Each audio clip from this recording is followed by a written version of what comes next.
The investment market is now changing hugely. We're seeing a lot of new technologies, new ways of collaborating.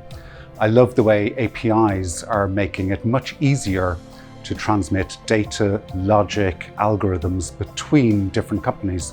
At EValue, we found really new creative ways of collaborating with clients using our APIs. We've found ways of integrating with front-end guidance systems, with advisors, with the workplace, at the front end of people's technology or at the back end for compliance and reporting.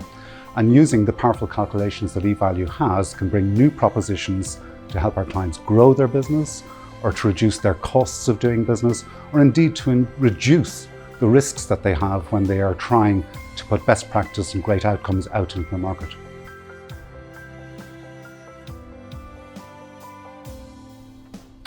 The online investment space is changing dramatically. You can see that particularly for those clients who want a DIY, use it themselves type approach. But increasingly and much more interestingly, we're seeing advised market now moving forward where advisors are using new tools to improve the quality of the advice they're giving and to be more creative in making new information or dashboards or portals available online or through mobile devices to their clients so that there's much more flexibility in how they interact and the service that they can provide to their clients.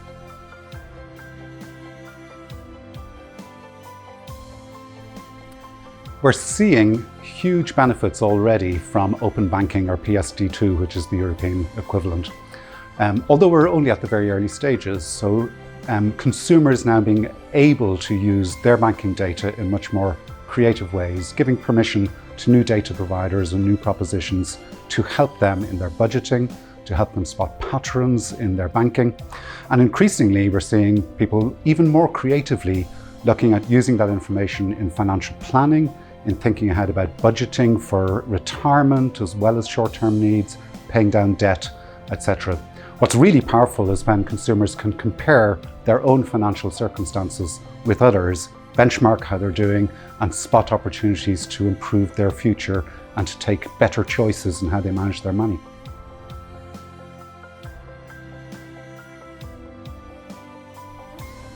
The industry is changing quite a lot in the level of collaboration that we're seeing. We see that at EValue, where we work with a wide variety of clients. The fact that data is now easier to process, there's greater acceptance of standards for sharing data. The cloud has become much more acceptable in hosting data externally to businesses.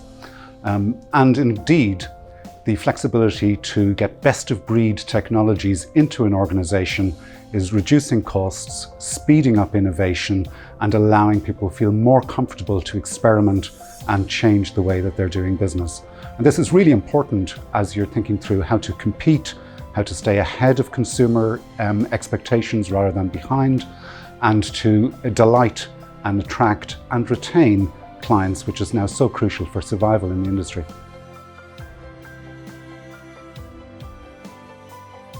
It's an interesting question about the difference between robo-advice or robo-investing or other uses of that term.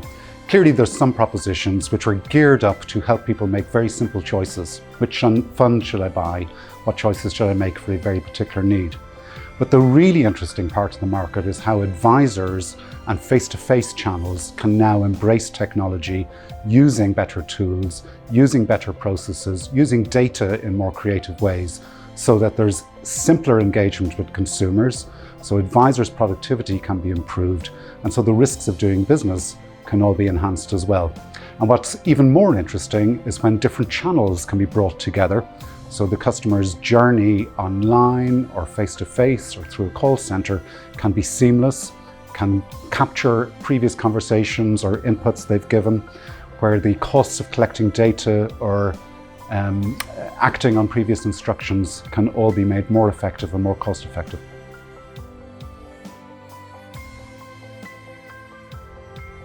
There's been enormous efforts made in parts of the financial services market to embrace new technology and to update propositions. It's clear in payments, it's clear in insurance, it's clear in the back-end systems of banks and investment banking, etc. But what's now beginning to happen is asset management and long-term savings and financial planning are starting to embrace the opportunities and changes that they can make using new data, using new algorithms, collaborating with best-of-breed suppliers or technology partners in the market. And that is now beginning to make a big difference. And it's crucial for the survival of firms and the competition with new entrants to really stay one step ahead of where consumers are going and to use the new technology that's now lower cost, more acceptable and more standardized across the industry. EValue is helping clients in quite a number of different ways. What's really interesting is we see clients in the workplace, in branch-based clients, online, advisors, asset managers, and we're seeing changes to different propositions being made available to consumers. And that ranges from how assets are put together, what type of portfolios are recommended to individuals. It ranges into how financial planning and goals can be made more accessible to consumers, making advisors more productive, and also engaging people on their pensions or their investments or other long-term saving choices in a way that wasn't possible only a few years ago.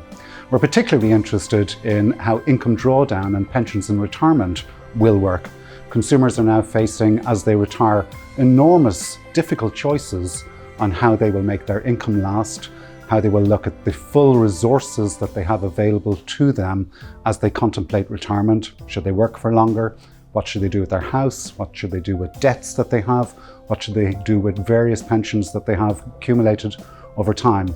And EValue is really excited about helping our clients, whether they're advisors or whether they're asset managers or whether they're benefit consultants and indeed employers, to really help consumers who are now facing that big level of choice.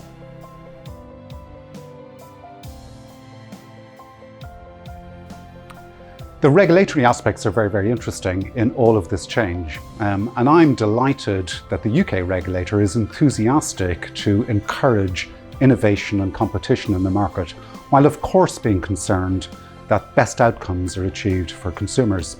So it is often said that regulation is a constraint or a bar to innovation. That is simply not true.